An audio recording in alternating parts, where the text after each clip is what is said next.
কোরআন এত সঠিকভাবে বলল, কোরআনে যত ভবিষ্যৎবাণী দিয়েছে সব ভবিষ্যৎবাণীগুলো শত শত ভাগ, শতভাগ শতভাগ, হাজার ভাগ হাজার ভাগ, লাখ ভাগ লক্ষ ভাগ সত্য বলে প্রমাণিত হচ্ছে। তারপরও মানুষ একটু চিন্তা করে না।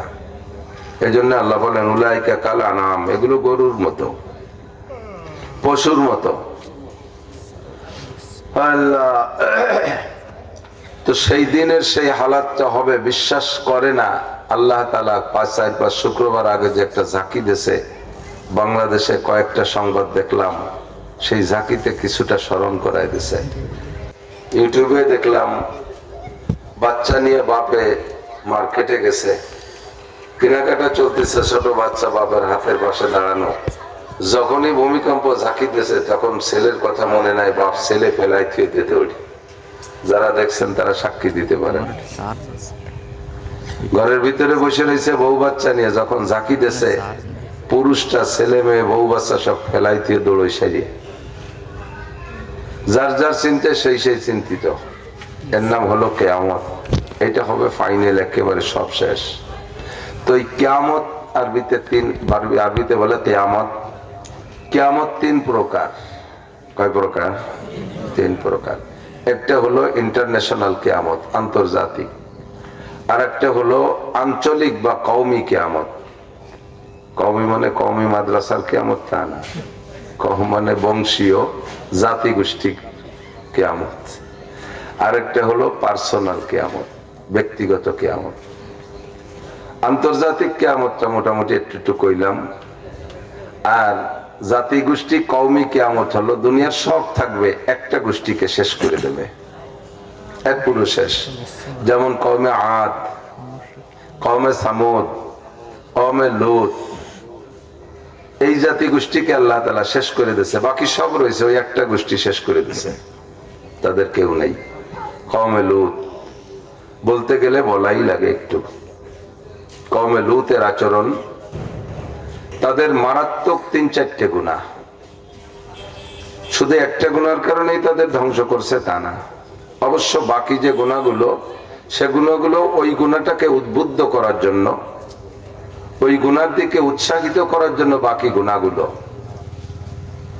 তন্মধ্যে একটা গুনাহ হলো, তারা শুরু থেকে যখন যুবকদের দাড়ি গজাইতো, এই শুরু থেকে দাড়ি মুন্ডাই ফেলতো। দাড়ি চাষা আগে ছিল না, দাড়ি চাষাটা কওমে লূতের আগে ছিল না। কওমে লূত থেকে দাড়ি চাষা শুরু হয়েছে। কেন? পুরুষের মুখে দাড়ি হয়ে গেলে তখন তার ভিতরে চেহারার পরিবর্তন এসে যায়।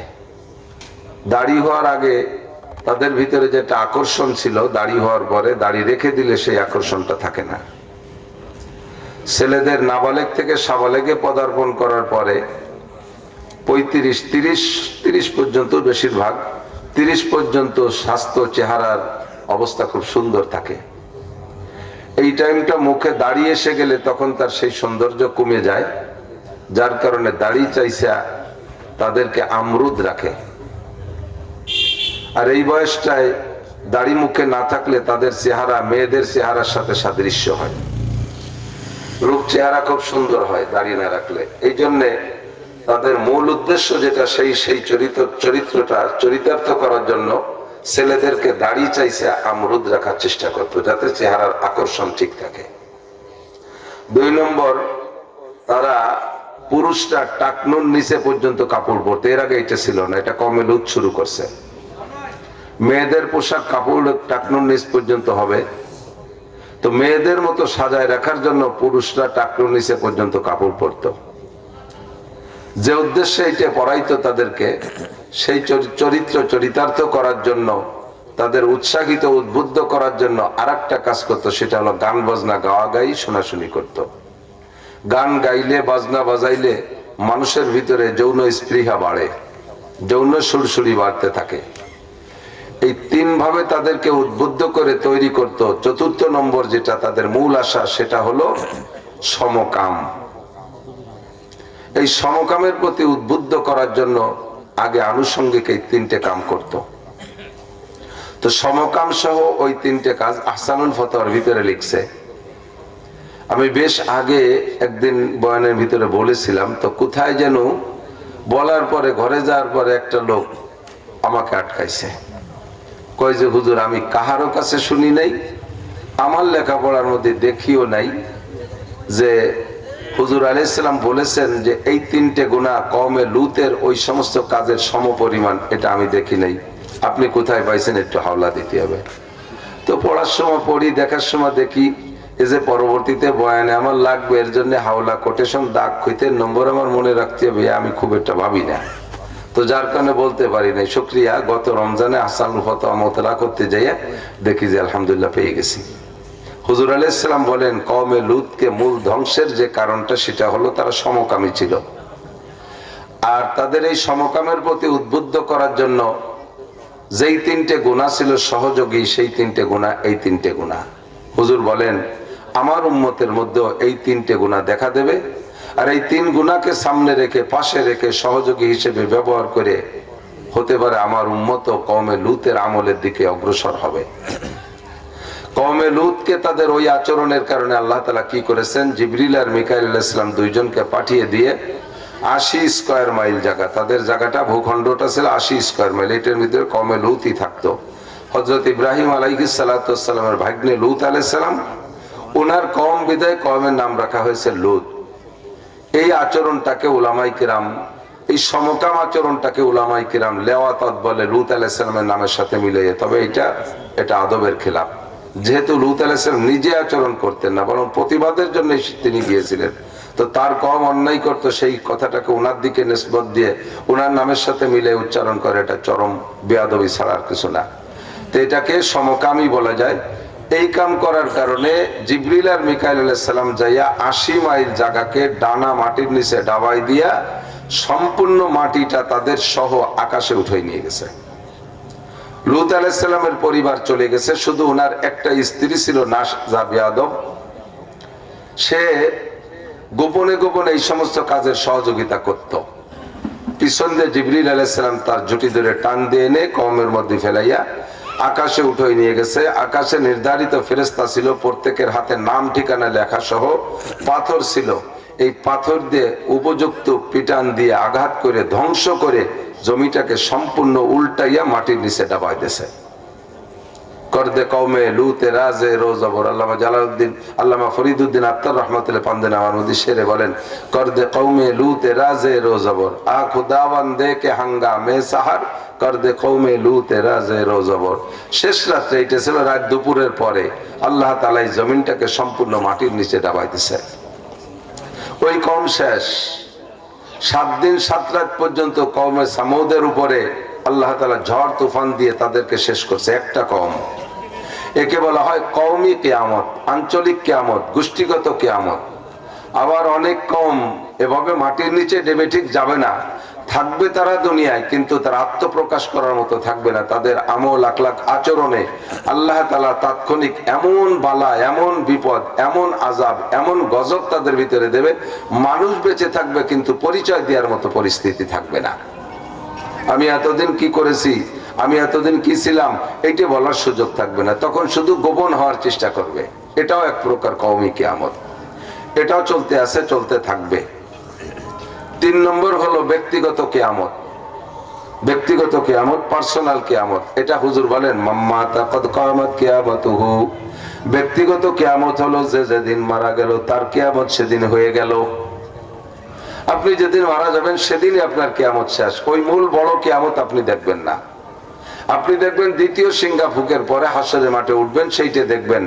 আর জাগতিক যে ধ্বংসের কিয়ামত, এটা যার যেদিন হলো সেদিন হয়ে গেল। 3টে কিয়ামত সম্পর্কেই আল্লাহ পাক সূরা লুকমানের আয়াতের মধ্যে বলেন, তোমরা দুনিয়ার অনেক কিছু জানো, অনেক কিছু জানবা, তোমাদের জ্ঞান দিয়েছি, তোমরা আবিষ্কার করতে পারবা। অস্ত্র বানাইবা, এমন অস্ত্র জায়গায় বসে বাটনে চাপ দিলে ৫,০০০, ১০,০০০, ২০,০০০ কিলোমিটার দূরে যে আঘাত করে ধ্বংস করে দেবে। তোমরা অস্ত্র, তোমরা বিমান বানাবা, রকেট বানাবা, চাঁদে যাবা, মঙ্গল গ্রহে যাবা, ক্যামেরা বানাবা, মোবাইল বানাবা, হাজারো যন্ত্রপাতি আবিষ্কার করবা। তোমাদের যথেষ্ট জ্ঞান আমি দিয়ে থাকবো, কিন্তু 5টা জিনিস আবিষ্কার করতে পারবা না। তন্মধ্যে 1 নম্বর বলেছেন ইন্নাল্লাহা ইনদাহু ইলমুস সাআহ। এই 3 প্রকারের কিয়ামত কার কবে আসবে, কবে হবে এটা কেউকে আমি জানতে দেইনি। মূল বড় কিয়ামত যে ধ্বংস হয়ে যাবে সারাটা দুনিয়া, এই ধ্বংস হবে ইসরাফিল আলাইহিস সালামের সিংহার ফুকে। ফাইদা নুফিখা বিস-সূর, যখন সিংহায় ফুক দিবেন ইসরাফিল আলাইহিস সালাম, দুনিয়াটা ধ্বংস হয়ে যাবে। সেই ইসরাফিল আলাইহিস সালামকে আল্লাহ বলে নাই 2030 সালে ফু দিবা, 40 সালে ফু দিবা, 3000 সালে ফু দিবা, 3500 সালে ফু দিবা, এরকম কোন ডেট ইসরাফিল আলাইহিস সালামকে বলা নাই। উনি প্রতিনিয়ত আল্লাহর কাছে জিজ্ঞেস করে, আল্লাহ কতদিন নিয়ে বসে থাকবো, ফু কবে দেবো, ফুটা কবে দেবো? আল্লাহ কাছে সময় হয় নাই। কত বাকি? কয় যে আল্লাহ পাক রব্বুল আলামিন নবী পাকের জামানে বলাই দিয়েছে, লা তাকুমুস সাআতু ফিল আরদি হাত্তা ইকালা ফিল আরদি আল্লাহ আল্লাহ, যতক্ষণ পর্যন্ত জমিনের মধ্যে আল্লাহ বলনে হলে একজন মানুষ থাকবে, অনলি একজন মানুষ থাকবে, অতদিন পর্যন্ত ফু দিতে পারবা না। এখন দুনিয়ায় কি আল্লাহ বলনে হলে একজন না হাজার হাজার, লাখ লাখ, কোটি কোটি, ঠিক না? কোটি কোটি মানুষ আল্লাহ বলনেওয়ালা আছে। কাজেই আমরা যতই আপনাদেরকে বলি কাল কিয়ামত, কোথায় গেলে কি কয় কাল কিয়ামত কয় না? কাল কিয়ামত মানে আগামীকাল শুক্রবারে কিয়ামত। এই কাল যে কবে যে কাল, সেই কালই আমাদের জানা নাই। ইন্নাল্লাহা ইনদাহু ইলমুস সাআ, কিয়ামতের মূল তারিখ কে জানে? আল্লাহ জানে। আন্তর্জাতিক কিয়ামতের তারিখও আল্লাহ জানে, কওমি কিয়ামতের তারিখও আল্লাহ জানে। দেখেন 1 ঘন্টা আগেও জানি না যে এত বড় কিয়ামত ঘটে যাবে, 1 ঘন্টার মধ্যে তা ঘটে যায়। কিভাবে নতুন নতুন করে ঘটে যায়, আল্লাহু আকবার। 3 নম্বর ব্যক্তিগত কিয়ামত, এটাও জানি না কার কবে ঘটবে, ঠিক কিনা? তো ইন্নাল্লাহা ইনদাহু ইলমুস সাআ, 5টার 1 নম্বর হলো কিয়ামতটা কবে হবে জানি না। 2 নম্বর হলো ওয়ায়ুনাজ্জিলুল গায়স, আকাশ ভরে মেঘ দেখতেছি, কোন মেঘে বৃষ্টি নামবে কখন এটা আল্লাহ ছাড়া কেউ জানে। যেই মিকাইল আলাইহিস সালাম মেঘ পরিচালনা করেন, উনিও 1 সেকেন্ড আগেও জানেন না এই মেঘে বৃষ্টি নামবে কিনা। মিকাইল আল্লাহ বলছে যাও ব্যাগ নিয়ে যাও, উড়োই নাও। কোন জায়গায় নেবো? আপাতত গোপালগঞ্জের উপরে নাও। ধুম ধাড়াক্কা ডাক ডোল বাজাইয়ে কিভাবে ফাটাই ফেলেছে, মনে হয় যেন নামিয়ে তলায় ফেলবে। ঘন্টা খানিক ডাইয়ে দিয়ে সরি চলে যায়, এরকম দেখছেন না ঘটনা? আবার কয় যে ওই জায়গাতে নিয়ে যাও, মাগুরা নাও, মাগুরা নিয়ে ওইভাবে খানিক ভয় ভীতি দাও, ও জায়গাও নামাবা না। গুড়োই ভিড়ে নিয়ে কয় নাও, ঢাকা নাও, ঢাকা নেওয়ার পরে দাও নামাইয়ে। যেখানে নামাইতে কবে সেই মুহূর্তে নামাবে, তার আগে নামাবে না। এটা মিকাইল আলাইহিস সালাম নিজেও জানে না। আর কি কোন নারীর পেটে সন্তান আছে, কয়টা আছে, ছেলে না মেয়ে, বাচ্চা পেটে আসার আগে দুনিয়ার কেউ কইতে পারবে না। বাচ্চা পেটে আসার আগে খবর একমাত্র আল্লাহ জানে। কেন এটা গোপন রাখলেন এটা আল্লাহই ভালো জানে। তবে যতটুকু গবেষণা করে বোঝা যায় সেটা হলো, যদি মানুষের যেমন বাচ্চা পেটে আসার পরে বলতে পারে যে এই মহিলাটার পেটে ছেলে আছে না মেয়ে আছে, কম্পিউটারে দেখে তো বলে। তো যদি বাচ্চা পেটে আসার আগে এটা বলার কোনো যোগ্যতার মেশিন থাকতো, তাহলে বিবাহের আগেই মেয়েদেরকে মেশিন দিয়ে পরীক্ষা করত। কোন কোন ফ্যামিলি আছে মেয়ে পছন্দ করে না, আছে না এরকম? তো ওই ফ্যামিলির লোক যদি কোনো মেয়ে দেখতে যেত মেশিন নিয়ে, যাই দেখো দের পেটে ছেলে আছে না মেয়ে আছে, যদি মেশিনই ধরা পড়তো যে খালি 7টা মাইয়ে, তাহলে কি ওরা ওই মেয়েটারে বিয়ে হতো? কয়ে বাদ দাও, এত ফাটির বাচ্চা বাড়ি ঘর ভরে যাওয়ার দরকার নাই, এই মেয়েটার বিয়ে হতো না। আল্লাহকে তুমি বিয়ে নিয়ে আসো, যাওয়াই বাড়ি যাওয়ার পরে হবে, আগের থেকে আর কায়দা নেই। মানুষের ভবিষ্যৎ লক্ষ্য করে আল্লাহ পাক রব্বুল আলামিন সিদ্ধান্ত, যদি বলে এই বাচ্চা মহিলাটার পেটে যা বাচ্চা আছে হবে, কিন্তু সাথে সাথে মরবে, বাচ্চা যা হবে সবগুলো প্রতিবন্ধী পঙ্গু পঙ্গা খোড়া কানা হবে, তাহলে এই মেয়েগুলোর বিয়ে হতো না। এই জন্য আল্লাহ পাক বিষয়টাকে, রাজটাকে গোপন রেখেছেন। কোন মহিলার পেটে বাচ্চা হবে কি হবে না, হবে কি হবে না, আর ছেলে না মেয়ে এটা আল্লাহই ভালো জানে। 4 নম্বর হলো ওমা তাদরি নাফসুম মাযা তাকসিবু গাদা, আজীব কারবার। একটু পরে কে কি খাবেন, কে কি ইনকাম করবেন, কাহারও বলার ক্ষমতা আছে? আছে? বলতে হবে না হুজুর আমি ওভার শিওর, আমার 5খান গাড়ি চলে এই রোডে, ডেলি 5-10 কে 50,000 টাকা, এই 1 বছরের মধ্যে একদিনও গ্যাপ নাই। হরতাল মরতাল যেটা হয়েছে সেটা বাদ, বাকি গাড়ি রোডে চললি 50,000 টাকা মাইনে। আমারটা আগামীকালও হরতাল টরতাল নাই, ধর্মঘট নাই, কোনোটা নাই, কাইলেও 50,000 টাকা। আপনার 5খান গাড়ি গোপালগঞ্জ থেকে লোড দিয়ে ঢাকার দিকে রওনা দিছে, এক একটা করে, একটা ভাঙ্গা, একটা শিবচর, একটা মালিগ্রাম, আর একটা ব্রিজ পার হইয়া, আর একটা একেবারে আবদুল্লাপুর যাইয়া টপটপ করে 5টা বাড়ি খাইয়া 5টাই শেষ। 5-10 কে 50,000 সেটাও গেছে, সাথে আসল আমের সাথে সালাও যেতে পারে, পারে কি পারে না? কাজেই 1 মিনিট পরে কি করবেন খাবেন এটা কেউ বলতে পারবেন না। ভালো খানা নিয়ে বসছেন, ঢাকা থেকে আসার সময় পদ্মার ঘাটে এসে পাইছেন বড় ইলিশ, 2.5 কেজি ওজনের ইলিশ কিনে ফেলাইছেন, পয়সা আছে 2টা। একটু আগাইয়া দেখেন গোপালপুরীর মোড়ে, ওখানে নেমে দেন মধুমতির পাঙ্গাস 10 কেজি ওজনের এটা কিনছেন। ওখানে পাইলেন রামদের বিলির বড় বড় বুকলাল, কই, জিয়েল মাছ, শোল মাছ ইত্যাদি কিনছেন। এরপরে আগে দেখেন যে এক চামড়া ভাই বেচতিছে পাখি কতগুলো, তাও কিনছেন। আমাকে গোপালগঞ্জ বাজারে ঢুকে পাইছেন মধুমতি নদীর বড় বড় কল্লা মাছ, তাও গুটিখানি কিনছেন। বাড়ি ঢোকার আগে এরপরে মিষ্টি, রসমালাই ইত্যাদি ইত্যাদি বনফুলি থেকে 4-5 প্রকারের নিয়ে গেছেন। আত্মীয় স্বজন সবাই আইসে বলছে আজকে তো সব রান্না করে এক জায়গায় বসে খাবো। রান্না বান্না সব হয়ে গেছে, টেবিলে সুন্দর করে সাজায় বসছেন, খাবেন, লোকমা মাখাইয়া মুখে দেবেন। এর মধ্যে ছোট ছেলেটা এসে আবার র্যাবে বাড়ি ঘিরে ফেলাইছে। র্যাবে বাড়ি এই মুহূর্তে গোপাল লিখে বাড়ি যদি র্যাবে ঘেরে তালিকের খাওয়া আসে। একটা প্রবাদ আছে, আগা আসলে বাগার ভয় থাকে না, ওই সময় আগাও থাকে না। কোথার থেকে কোথায় চলে গেছে, লোকমা ভেলাই থুয়ে পিছনের দরজা দিয়ে পায়খানা ছাদের পর দিয়ে লাট দিয়ে যে কচুরির মধ্যে পড়িয়া তল দিয়ে ডুবইয়া এরপরে যাইয়ে বিলির মধ্যে দিয়ে 3-4 মাইল দৌড়তে দৌড়তে হাবাতি হাবাতি ছোট বোন বাড়ি যে উঠছেন জটিনিয়া পান্তাবাদ চাকলি সাইডে দে বুন্ডি হাবাই গেছে, কি দিয়ে লাগছে। কত খাবার সামনের পর নেলাও মায় ফেলাইছিলেন, খাইতে পারলেন না। এটা আমি আপনি এরকমই প্রত্যেকের অবস্থা। আবার যে জায়গা গেছেন কোনো ধারণাও নাই, হঠাৎ করে যাই উঠছেন যে দেখেন যে সে জায়গা 10-20 প্রকারের অত্যাধুনিক খানা। আপনি আশ্চর্য হচ্ছেন এই জায়গা আসলাম কেন আসলাম, কিভাবে আসলাম এই খাবারের সামনে। আল্লাহ পাক রব্বুল আলামিন ওয়া মা তাদরি নাফসুম মাযা তাকসিবু গাদা। বুজুর্গানে দিন বলেন দো চিজা দমিরা কাশাদ জোরে জোর একে আবদানা দেগার খাকে গোর। 2টা জিনিস মানুষকে তার গন্তব্যে নিয়েই ছাড়ে। 2টা জিনিস, ওই জিনিসই নেয়। একটা হলো রুজি আর রুটি, আর একটা হলো কবরের মাটি। এই যেখানে যার মরণ আছে তাকে সেখানে যাইতেই হবে, যার যেখানে রুজি আছে তাকে সেখানে যাইতেই হবে, ও খাইতেই হবে। আপনি যত কিছু বলেন, এই খাবারে টেনে নিয়ে আসছে।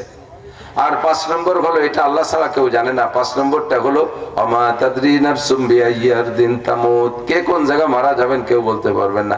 কুলাঙ্গার পোলাপান খাইতে বসলে 1 ঘন্টা সময় লাগায়, মোবাইল দেখে, একটু খায়, মোবাইল দেখে, একনেলা খায়, মাহানিয়ে গরম ভাত তা জুড়োইয়ে ঠান্ডা হয়ে ভান্তা হয়ে যাচ্ছে, ভাত মোটে প্লেটেতে হুরোয় না, কারণ ওই একনেলা খায় আর 3-4 মিনিট 5 মিনিট পর্যন্ত মোবাইল দেখে, ভাত খাওয়ার মধ্যে খতখত করে কান্দি দিতেছে, আবার চোখ টোক মুছে টুচে খাইছে, খানিক পর খিলখিল করে হাসি দিছে। ওর মা কয় কি জেনে ধরলো নাকি, বুঝতে পারছি, হাসে কান্দে ভাত খাইও কোন তাল, মানে মোবাইলের মধ্যে যেমন যেমন আসতেছে সেই রকম সাথে তাল দিচ্ছে। 1 ঘন্টা লাগে খাইতে। আজকে ভাত খাইতে বসে না মই গিলতেছে, মোবাইল টোবাইল আর বেরোচ্ছে না, ধমাধম টানিয়ে দিচ্ছে, 5 মিনিটের মধ্যে খাওয়া শেষ। এর মধ্যে মোটরসাইকেল হরেন দিচ্ছে, জি দোস্ত আসতেছি, মোবাইলে রিং আসছে, জি দোস্ত ওই চলে আসি তাড়াতাড়ি আয়।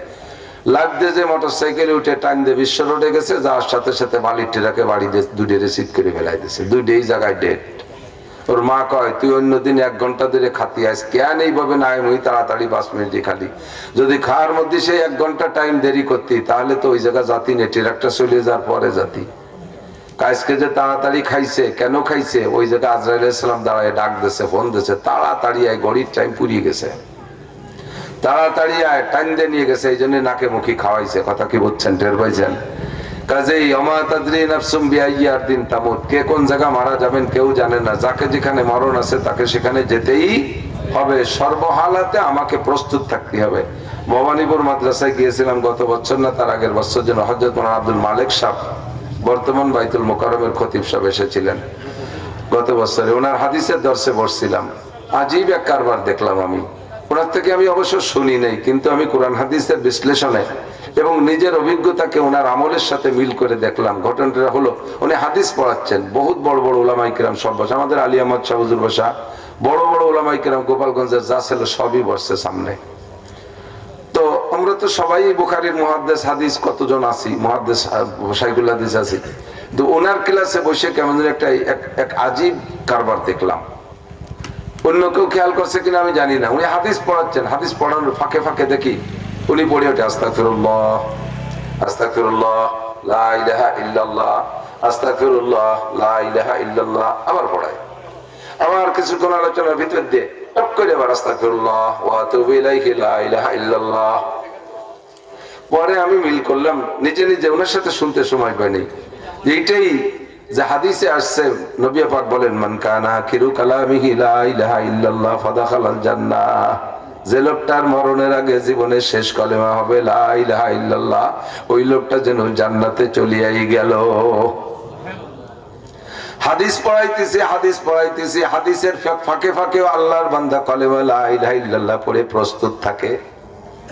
আস্তাগফিরুল্লাহ দ্বারা জীবনের সব গুনাহ মাফ হইয়া যায়। আল্লাহ পাক বলেন ইদাফ লাহুল আযাবু ইয়াওমাল কিয়ামাতি ওয়া ইয়াখলুদ ফীহি মুহানা ইল্লা মান তাবা ওয়া আমানা ওয়া আমিলা আমালান সালিহান ফাউলাইকা ইউবাদদিলুল্লাহু সাইয়্যাতিহিম হাসানাত। ইযা জাআ নাসরুল্লাহি ওয়াল ফাতহ ওয়া রাআইতান নাসা ইয়াদখুলুনা ফী দীনিল্লাহি আফওয়াজা ফাসাব্বিহ বিহামদি রাব্বিকা, তারপরে ওয়াস্তাগফিরহু ফাসাব্বিহ বিহামদি রাব্বিকা ওয়াস্তাগফিরহু ইন্নাহু কানা তাওয়াবা। সর্বক্ষণ ইস্তেগফার করে তওবা করে প্রস্তুত থাকতে হবে।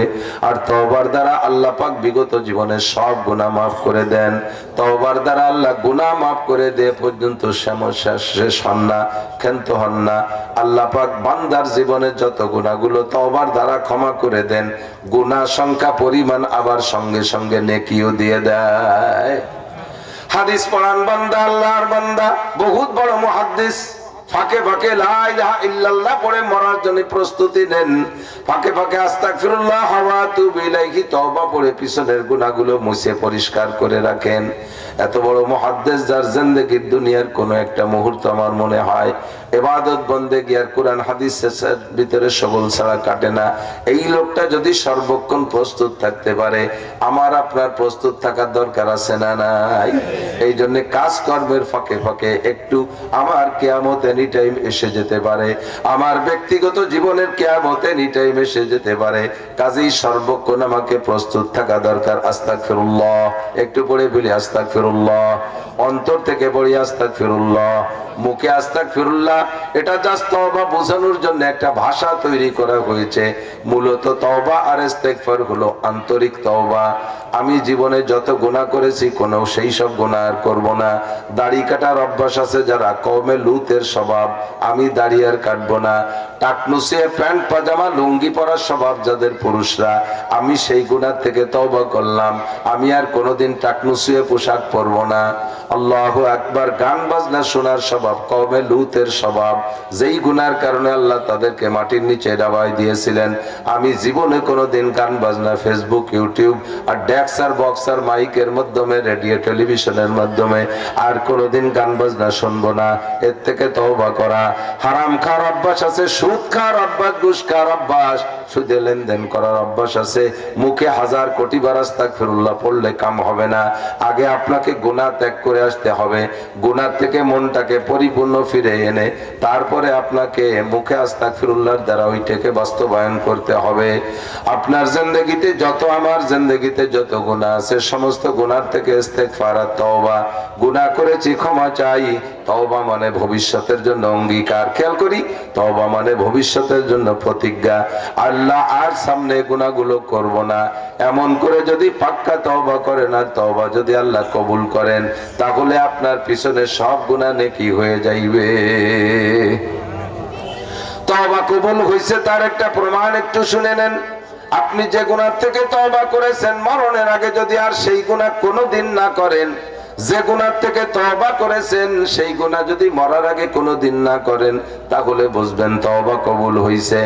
আর তওবা মুখে পড়েন আর মনে মনেও তওবা করেন, কিন্তু সে গুনাহ বারবার করতে আছেন, বুঝবেন যে এখন আল্লাহ পাক তওবা কবুল করে নাই, আপনার তওবা তওবার মতো হয় নাই। তওবা কেমন এদিক তাকান। আপনার তওবা কবুল করানোর জন্য আপনাকে কেমন করতে হবে। আল্লাহু আকবার। হাজ্জাজ ইবনে ইউসুফ নামে একজন জালেম বাদশা ছিল, জানেন, নাম শুনেছেন শিক্ষিত মহল। হাজ্জাজ ইবনে ইউসুফ বহুত বড় জালেম বাদশা।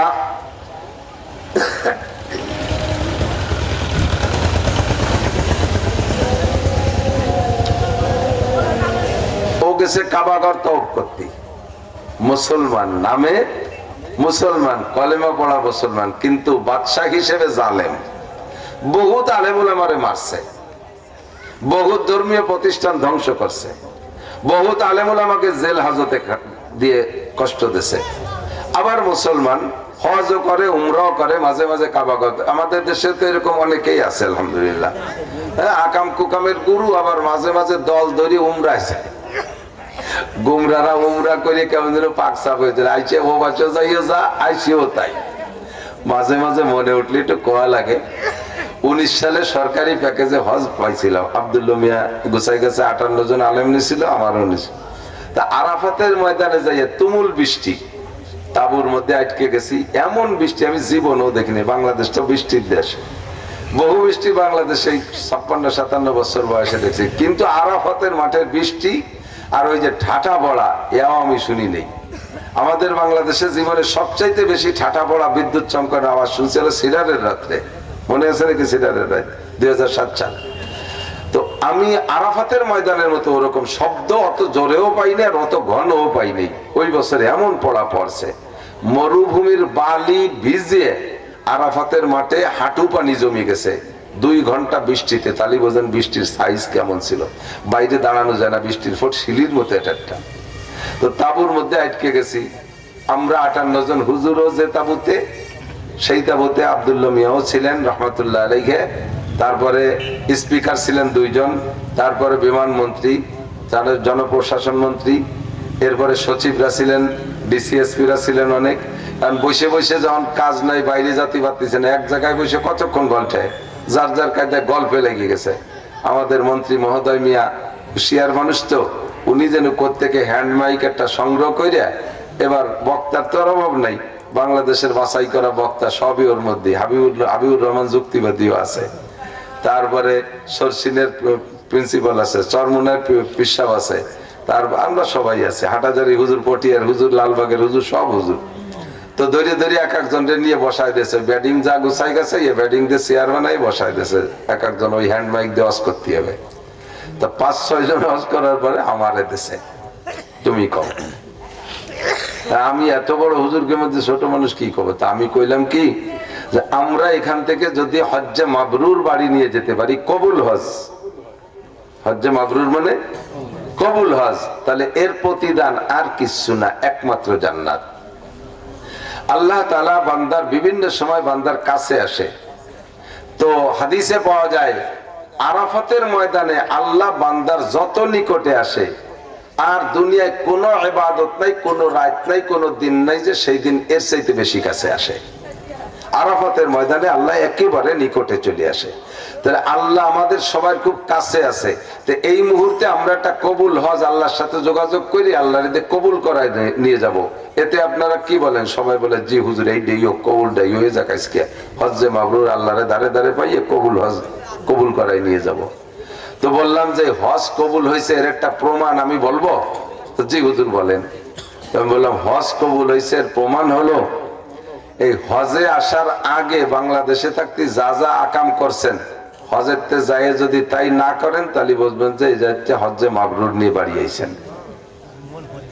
বাংলাদেশে থাকতে টোন মারতেন, মন মারতেন, রাস্তা মারতেন, খাল মারতেন, বিজিএফ কাঠ মারতেন, ব্রিজ মারছেন, কালভার্ট মারছেন, ফ্যাসিলিটি বিল্ডিং মারিয়ে খাইছেন, রোডের ইট সিমেন্ট খোয়া বালি কত তামারি খাইছেন। তারপরে দাড়ি কাটছেন, নামাজ পড়েন নাই, সুদ খাইছেন, ঘুষ খাইছেন, আকাম কুকাম যা করতেন হজে আসার আগে, এই জায়গা থেকে যাওয়ার পরে যদি সেইগুলো আর না করেন, তাহলে বুঝবেন যে হজ্জে মাবরুর নিয়ে বাড়ি আসছেন, কবুল হজ নিয়ে আসছেন। সবাই কয় যে জাগা মতো হাত দিয়ে ফেলাইছে আজকে।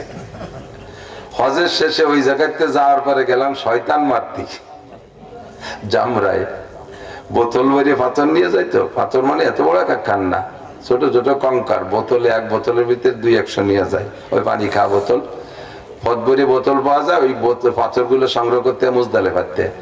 তো ওই জায়গায় যাইয়া পাথর ভরে নিয়ে গেছে, এক বোতল ভরা পাথর। একজন 3 দিন মারার পরে 8 বোতল রয়ে গেছে। এখন কয়, একজন কইতেছে হুজুর এই বোতল, এই কটা কি এর ভেতর শয়তান রে মারার জন্য আনছি। আর একজন কয় পুরো বোতল ধরে মারি দাও। এর মধ্যে একজন করছে না, যে কটা মারছো বা এই কটা নিয়ে যাও, বাংলাদেশে মেলা শয়তান আছে, এ কটা বাংলাদেশে যে মারি দি। তো আমার তওবা, আমার নামাজ, আমার রোজা, আমার হজ, আমার জাকাত, আমার টুপি, আমার দাড়ি, আমার পাগড়ি, সবগুলো যদি আল্লাহ কবুল করেন, তাহলে ইবাদত কবুলের আলামত হলো যে ইবাদত করছেন ওই ইবাদত আবার নিয়মতান্ত্রিক ভাবে যদি করতে পারেন তাহলে প্রমাণ যে আপনার ইবাদত কবুল হয়েছে। মাগরিবের নামাজ কবুল হয়েছে যদি ঈশার নামাজ সুন্দরভাবে পড়তে পারেন, ঈশা কবুল হয়েছে যদি ফজর সুন্দরভাবে পড়তে পারেন, গত রমজানের রোজা কবুল হয়েছে যদি বেঁচে থেকে এই রমজানের রোজা নিয়মতান্ত্রিক ভাবে রাখতে পারেন, হজ কবুল হয়েছে তার প্রমাণ হলো যদি মরার আগে আরেকটা বার কমপক্ষে হজ বা উমরা করতে পারেন তাহলে বুঝবেন যে কবুল হয়েছে। একটা আলামত বলছি আর কি, অন্য আরো থাকতে পারে। এরপরে জাকাত কবুল হয়েছে প্রমাণ এবারও যদি যথারীতিতে জাকাত দিতে পারেন, এক খতম তিলাওয়াত কবুল হয়েছে প্রমাণ যদি আর এক খতম তিলাওয়াতের মধ্যে শুরু করতে পারেন, ঢুকতে পারেন, পড়তে পারেন। গুনাহ থেকে তওবা কবুল হয়েছে এর প্রমাণ হলো যদি ওই গুনাহ থেকে তওবা করার পরে আর সেই গুনাহ না করেন তাহলে বুঝবেন যে তওবা কবুল হয়েছে। কথা বলেন। আর এই সব ইবাদত এবং কবুলিয়াতের জন্য শর্ত হলো এই সবগুলোর মধ্যে ফ্রেশ থাকতে হবে, পরিচ্ছন্নতা থাকতে হবে। যা করব কার জন্য? একটু কন্যা কার জন্য? নামাজ কার জন্য? রোজা কার জন্য? হজ যাকাত আল্লাহর জন্য।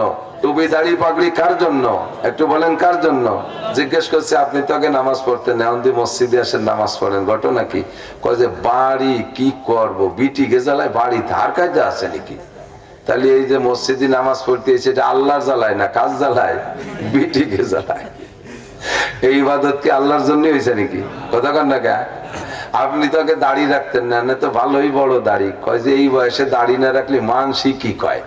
তাহলে যে দাড়ি সেন্টে রাখছেন আল্লাহর জন্য না, মানসি কি কয়? ঠেকানোর জন্য। কথা কন। এর কয় শিরিক ফিল ইবাদত, আর আল্লাহ নিষেধ করছে ওয়ালা ইউশরিক বিইবাদাতি রাব্বিহি আহাদা। কোন ইবাদতের মধ্যে মাখলুককে শরীক করবা না, একমাত্র কি হবে? আমা উমিরু ইল্লা লিয়াবুদুল্লাহ মুখলিসিনা লাহুদ্দিন। নামাজ পড়ো, রোজা রাখো, তওবা করো, জিকির করো, মসজিদ করো, মাদ্রাসা করো, দান করো, খয়রাত করো, সব ইখলাসের সাথে একমাত্র কাহার জন্য? আবার বলি কাহার জন্য? প্রশংসার লোভ করলে সব শেষ। প্রশংসার লোভ করলে প্রশংসা নিজের টুক নিজে করবে, আর তাতেও করার না বললে আর সবাই দিয়ে করাবে। এটা হলো আল্লাহর অধিকার। কার অধিকার? আর দুনিয়ার এক শ্রেণী মানুষ আছে ইউহিব্বুনা ইউহমাদু বিমা লাম ইয়াফআলু, ভালো কাজ করেও প্রশংসা চায় আর কিছু না করেও প্রশংসা চায়। ভালো কাজ না করে প্রশংসা চায়। অনেকে আছে আত্মপ্রকাশ করতে খুব, প্রশংসা করতে খুব ব্যস্ত। আমি এটা করেছি, ওটা করেছি, সেটা করেছি, মসজিদ করছি, মাদ্রাসা করছি, আমার মাদ্রাসা এই আছে, মসজিদে এই আছে, আমি মাদ্রাসার ইত্যাদি ইত্যাদি করছি। এই যে গল্প দেওয়া স্বভাব, এটার মধ্যে ইখলাসের ঘাটতি।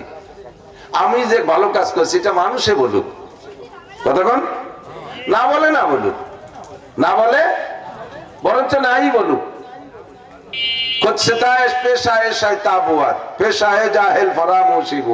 নিজের প্রশংসা করে এটা শয়তানের স্বভাব, নিজের ভালো কাজের প্রশংসা প্রকাশ করে এটা শয়তানের স্বভাব। আর জাহেল আর মূর্খদের স্বভাব হলো কথা শুনে ভুলে যাওয়া। কথা যা বলা হয় শোনে কিন্তু পরে মনে থাকে না, জাহেল মূর্খদের স্বভাব। আর শয়তানের স্বভাব হলো আত্মপ্রশংসা করা। একমাত্র আত্মপ্রশংসা করার অধিকার কার? আল্লাহ শিখিয়ে দিয়েছে আলহামদুলিল্লাহি রাব্বিল আলামিন। এটা কি কোরআন শরীফের আয়াত না?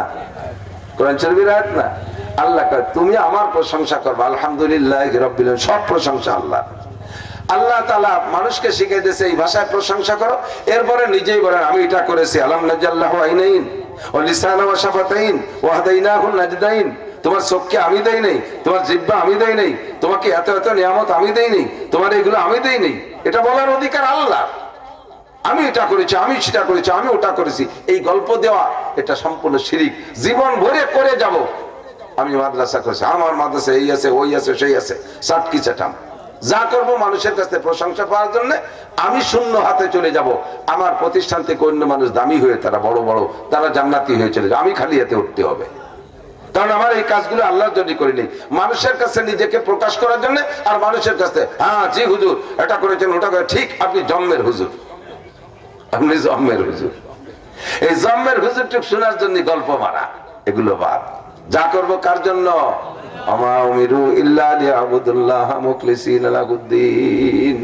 তাহলে আমাদের এনি টাইম কিয়ামত আসতে পারে। আমি সুস্থ, প্রত্যেক বক্তারা, বক্তারা সেম। ডাক্তাররা শারীরিক রোগের চিকিৎসা করে, বক্তারা মানুষের আধ্যাত্মিক রোগের চিকিৎসা করে, ডায়াগনোসিস করে, ঔষধ দেয়, একই পদ্ধতি। ডাক্তাররা যেমন একটা রোগী দেখা দোয়া করতে থাকে, আল্লাহ আমি ঔষধ দিছি, রোগী নিজের জন্য যতটুকু দোয়া না করে, ডাক্তার কিন্তু রোগীর জন্য তার চেয়ে বেশি দোয়া করে। আমার ঔষধ চিকিৎসা যেন রোগীটা ভালো হয়ে যায়। কথা কন না কেন? অবশ্যই। সেম আমরা বক্তারা কোন জায়গায় দাওয়াত ওয়াজের যে দাওয়াত গুলো রাখি, ওই দিন থেকে দোয়া করে আল্লাহ সুস্থ ভাবে যেন মাহফিলটা করে আসতে পারি, সে জায়গায় যেন দুটো ভালো কথা বলে আসতে পারি। কিন্তু কতক্ষণ ভালো থাকবো সুস্থ থাকবো এই পাঁচটার মধ্যে এটাও একটা, এটা তো আল্লাহই ভালো জানে। 2-3 দিন ধরে শরীরটা খুব বেশি অসুস্থ যাচ্ছে, ঠান্ডা জ্বর কাশ ইত্যাদি মিলে কথা বলতে খুব কষ্ট। আল্লাহ পাক রব্বুল আলামিনের কাছে আমি প্রতিজ্ঞা করেছি, দোয়াও করি যে ওয়াদা করলে যেন আমার খিলাফ না হয়, ওয়াদা করলে যেন খিলাফ না হয়, ব্যাপারে আল্লাহ তুমি সহযোগিতা করো। যতক্ষণ দেহের মধ্যে জান আছে, গাড়িতে উঠতে পারি, অতক্ষণ পর্যন্ত আমি ইনশাআল্লাহ ওয়াদা পূরণ করার জন্য ব্যস্ত থাকি। কোনো মতে হাজিরা দিলেও দেই, নইলে কর্তৃপক্ষ, স্থানীয় মানুষ কর্তৃপক্ষের উপরে অভিযোগ করে তোমরা হুজুরের দাওয়াত না দিয়ে পোস্টারিং করছো, এই বলে তার উপর একটা প্রেশার আসে। আমি উপস্থিত হয়েছি, সত্যি ওয়াদা করছি আসবো। মৌলানা মঈন সাহেব আমার ফুফতো বোনের ছেলে, আমার ভাগ্নে, বয়সে আমার চেয়ে বড়, কিন্তু সে আমার ভাগ্নে, বাড়ি গেছে, যে বলে আসছে আমি ওয়াদা করছি। এই সোনাকুর মাদ্রাসা, এটা আমাদের এই মাদ্রাসা, একসময় আমিও 2-1 সবক পড়াইছি, এই মসজিদে জুমো পড়াইছি, আন্তরিকতার অভাব নাই, কিন্তু পারি উঠি না, আসছি। শেষ কথা হলো আল্লাহ পাক রব্বুল আলামিন আমাদেরকে খেয়াল করেন। সরকারি উঠবেন না, নড়াচড়া করবেন না, অল্প শেষ কথা বলতেছি। শেষটা হলো, আমি যে আয়াত পড়েছি আয়াতের সাথে সম্পৃক্ত, সেটা হলো ওমা তুকাদ্দিমু লিআনফুসিকুম মিন খায়রিন তাজিদুহু ইনদাল্লাহ। মানুষের কাছে মাল আমানত রাখবেন, কিছুদিন পর দেখবেন অস্বীকার করে বসে। টাকা কর্জ নিয়ে লম্বা একটা টাইম ঘুরানোর পরে তারপরে পরিমাণ মতো স্বীকার করে না। 50,000 টাকা নিলি, মাঝে 10,000 দিয়ে দিলাম না, তারপরে একদিন 10,000 দিলাম, সেটা ভুলিয়ে যাও, কত সে একটা দিইনি, শেষ ফিনিশিং করে সবই দিয়ে দিছি, তোমার মনে নাই। এভাবে মানুষে খেয়ানত করে। তা আল্লাহ পাক রব্বুল আলামিন বলেন, দুনিয়ার কত জায়গা দাও, সব জায়গাতে বেশিরভাগ জায়গাতে মাইটের খেয়ে চলে এসো, আমারে কয়টা টাকা দাও। ওমা তুকাদ্দিমু লিআনফুসিকুম মিন খায়রিন তাজিদুহু ইনদাল্লাহ, আমারে যেটা দিবা এটা মাইট যাবে না, বরঞ্চ আমি দেব, ফিরেই তো দেবো, তা পরিমাণে কত, লাহুম মা ইয়াশাউনা ফিহা ওয়া লাদাইনা মাজিদ।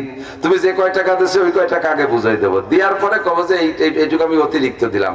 এবার অতিরিক্তটা যে পরিমাণ কত সেটা আল্লাহ বলেন মাজিদ, অসংখ্য পরিমাণ। ওয়া আকরিদুল্লাহ কারদান হাসানা, সূরা মুজাম্মিলের শেষে যে আল্লাহ পাক বলে ওয়া আকরিদুল্লাহ কারদান হাসানা, তোমরা কত জায়গা কর্জ দাও, আমার একটু কর্জ দাও, আমাকে একটু কর্জ দাও। আমারে কর্জ দিলে যথাযথ পেয়ে যাবা, হাজার হাজার কোটি কোটি গুণ বাড়াই দেব। সরকারি চাকরি বাকরি এখানে অনেকে করেন, বা বিভিন্ন জায়গা, বিশেষ করে সরকারি চাকরিদেরকে বলতেছি, সরকারি চাকরির পরে চাকরির একটা মেয়াদ শেষ হয়ে যাওয়ার পরে সার্টিফিকেটের টেম্পার শেষ হয়ে যায়, সময় শেষ হয়ে যায়, বয়সের একটা পর্যায়ে চলে আসে, তখন রিটায়ার্ড করে দেয় না? কথা কি শুনতেছেন? কাটা কাটা বলতেছি বলে ভালো লাগতেছে না, আমার ইচ্ছে ভালো হলে বলার কায়দা নেই। চাকরির একটা সময় শেষ হয়ে যায়, তখন রিটায়ার্ড হয়ে যায় না, পেনশনে আসে। তো পেনশনে আসার সময় সরকার এককালীন কিছু টাকা দেয়, 50 লাখ। তো যারা সচেতন তারা একরকম আচরণ করে টাকার সাথে, যারা অচেতন তারা আর একরকম করে। অচেতনরা আইসেই 50 লাখ টাকা দিয়ে বিল্ডিং একটা বানাই ফেলে, এরপরে হাতে কিছু থাকে না, সেই বিল্ডিং তার মধ্যে নিজেরা খায় একটু কি তেমন আয় রোজগারের ব্যবস্থা থাকে না। অথবা 3-4 মাহিন্দ্র কিনে রাস্তায় ছাড়িয়ে দিয়েছে, ড্রাইভার রাস্তা ভাঙ্গিয়েছে, গুঁড়ো গুঁড়ো হয়ে বাঙালিতে বেছে টেছে দিয়ে খাইয়ে দিয়ে বসে থাকে, হয়ে গেল 50 লাখ শেষ।